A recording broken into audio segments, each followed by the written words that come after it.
Hello there, excuse the new setting, we've got guests so I don't want to be filming downstairs where my bookshelves are. This is going to be the first half of my May wrap up. How is it May already?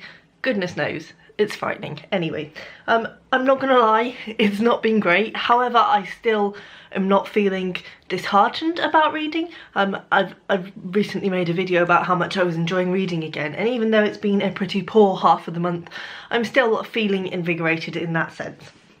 So I'll get straight into it. The first book I read is The Goldfinch by Donna Tartt. This is quite a thick book, but I have owned it ever since I went through a bit of a big book kick after reading The Luminaries by Eleanor Catton, and have never got around to it because I kind of had it in my head. It was about a painting, so I kind of thought it was going to be quite intellectual and difficult, and actually it's really not, but that's the reason I put it off for so long. And obviously it's very long and it's got kind of tiny writing, so you know, but I read it at the first half of this month. I think it took me just over a week in the end, so it's not actually that bad. This is really fast paced actually. Like, I'm going to get it out the way that there are a lot of problems with this book. There are a lot of problems. It was a 4-star for me. I enjoyed it, but I think it would be dishonest of me to say that there aren't a lot of problems. The storyline is frankly quite ludicrous. There are a lot of strange coincidences in this book.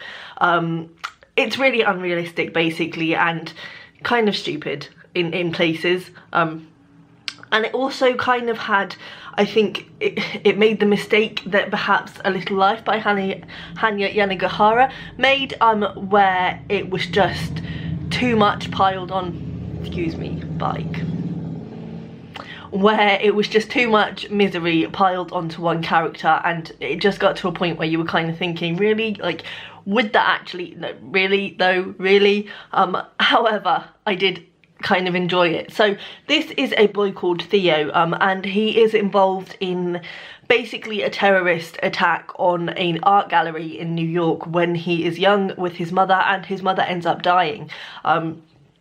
Theo does not. Theo survives, and he wakes up obviously after this explosion, and he ends up speaking with somebody else who is in their sort of final moments, and they say something to him like, don't leave that here, and they're pointing to a painting. So in he's 13 at the time, so in his sort of confused young mind, he takes the painting, and this basically follows his life and what happens with him having stolen this, you know, priceless piece of art basically. I think the premise itself was problematic to me because obviously, yes, okay, fine, a 13-year-old boy, he would just take the painting because he's been told to, he's confused, he's frightened, but it's never really explained. I mean, Theo decides to keep the picture. I don't think that's spoiling anything. The whole story revolves around this idea that he gets sort of caught up in the underworld of sort of stolen art. He decides to keep the painting, and it's never really discussed why. To start with, it's realistic because you're sort of thinking, well, he's young, he's confused, he's lost his mum. The painting was one of her favourites, so it's kind of his way of holding on to her. But then as the years go on, because we follow him throughout his sort of 13 onwards to about 30-ish, we follow him through his teen years and into his 20s. And as time goes on, you kind of start thinking, well, there's no real explanation as to why he's kept the painting, and I think we needed that. I think we needed to know why he was keeping it, because he doesn't even look at it for years at a time. So I don't know, it seemed a bit strange in that sense, and as I say, I think that's my main problem with the plot itself. I don't think the plot itself was that fantastic. However, I really enjoyed this. It was exactly what I needed, because I picked it up hoping that it would be like The Luminaries was for me, this massive book that I could just get caught in, that was just this really fun adventure, and this was that. It's a really easy read book. It's a really long book, so it's plenty to get stuck into, and it pretty much just follows Theo's life. There is also a wonderful character in here called Boris, who is a young Russian boy who he meets, who Theo meets when he's 13 going on 14, and Boris becomes quite a large part of his life, and I just adored Boris. there's a point in here where one of the other characters describes Boris. He was imagining Boris as like an Artful Dodger kind of character, and I think that is very much what he comes across as. He's problematic. He's really problematic. In fact, he does some terrible things through this book, and he does some terrible things in terms of motivating Theo and doing terrible things to Theo himself. However, I just adored him. I thought he was wonderfully, he was well written, and he was my favourite part of this book by far. I really enjoyed the section, especially when they're teenagers together and they have this inseparable bond, and it's really touching.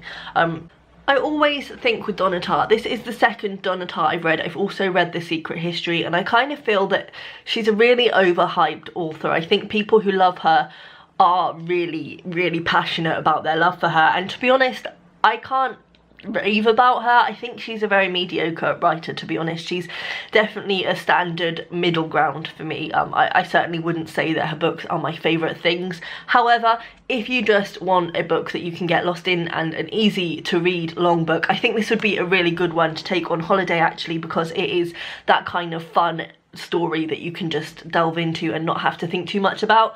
Then I would recommend this, but was it a favourite? Probably not. Then I have a book that I'm a bit not anxious to talk about this because I'm always honest with my reviews, but I think it's going to be a shock, and it's a shock for me as well, and that is Sebastian Barry's Days Without End, which was the first 2-star read for me of the year, and I am going to be completely frank, I skipped the last 80 pages because I was just hating it. I wasn't enjoying it. Now, I'm going to say straight off, this is a well-written book. It's really well written. It deserves the hype that it gets. But I've literally heard nothing but good things about this, to the point where people, literally, I've just not heard anybody say that this isn't one of their favourite books, or that it's not been one of their favourite books of the year in the year that they read it. And I didn't enjoy it at all. Now, I'm going to be honest, and I think this is a mistake that I quite often make with hyped books. It didn't sound like my kind of thing. It's about a man who signs up to be in the army, and it's the Indian Wars and the Civil War, and that doesn't sound interesting to me. However, what I think kept catching my attention was the fact that this was this great gay love story, and I kind of had it in my head that it was going to be a bit like a mixture between Brokeback Mountain and what's it called, the Sarah Winman novel,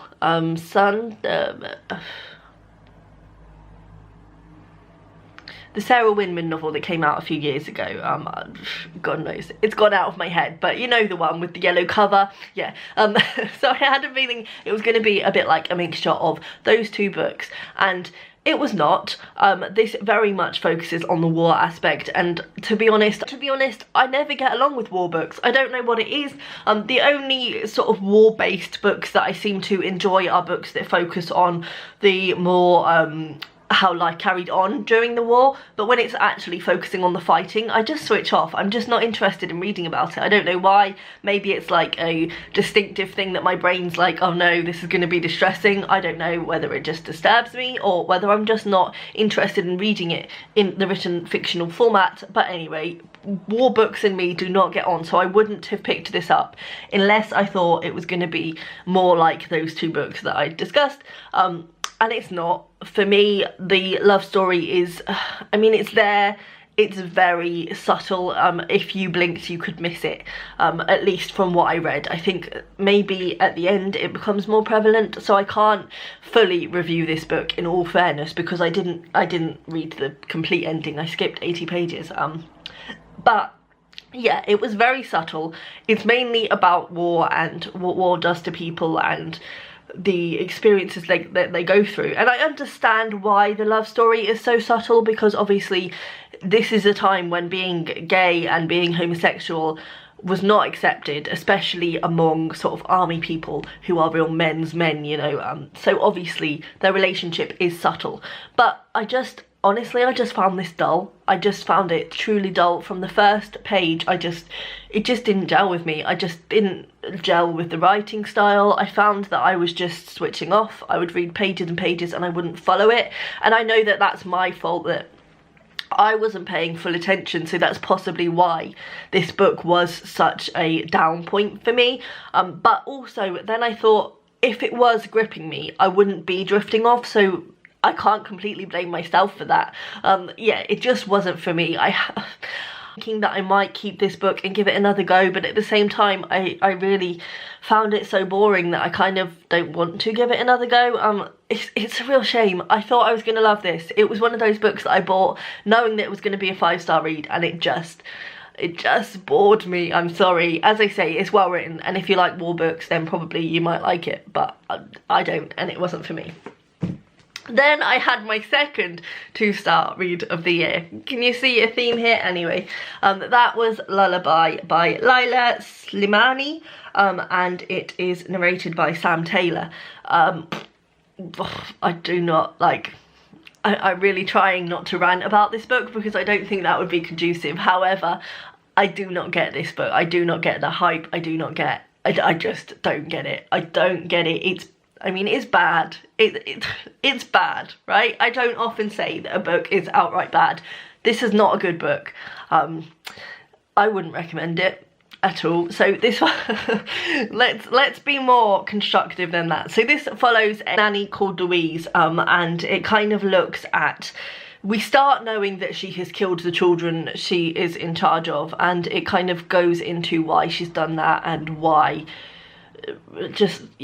It's kind of a look at the events that led up to the killing and why perhaps that she did it. It's just, I don't even know where to start. So firstly, I think this is probably the worst translation I've ever read.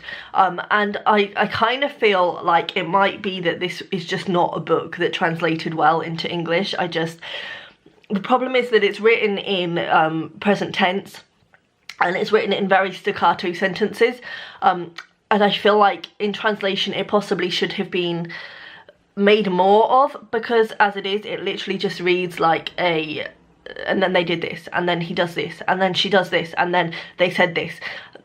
And it's just not good. Like, I think the best way I can show it would be to read a bit. September is hot and bright. On Wednesdays after school, Louise shakes up the children's stay-at-home indolence and takes them to play in the park or to watch the fish in the aquarium. They go boating in the lake on the Bois de Boulogne, and Louise tells Mila that the algae floating on the surface is in reality the hair of a deposed vengeance-seeking witch. At the end of the month, it is so warm that Louise, excited, decides to take them to the botanical gardens. Outside the metro station, an old North African man offers to help Louise carry the pushchair down the stairs. She thanks him and picks up the pushchair single-handed with Adam sitting inside it. The old man follows her. He asks how the children are. She's about to tell him that they are not hers, but he's already leaning down to the children's level. They're very beautiful.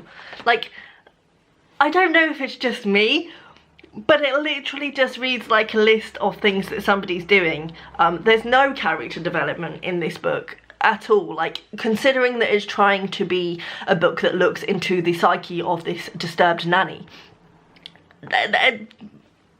I don't know who she is. I don't know who the other people were. The parents were strangely written as well, and they come out with these really strange, almost racist, sweeping generalizations, and I don't understand. They're never explained, they just say them.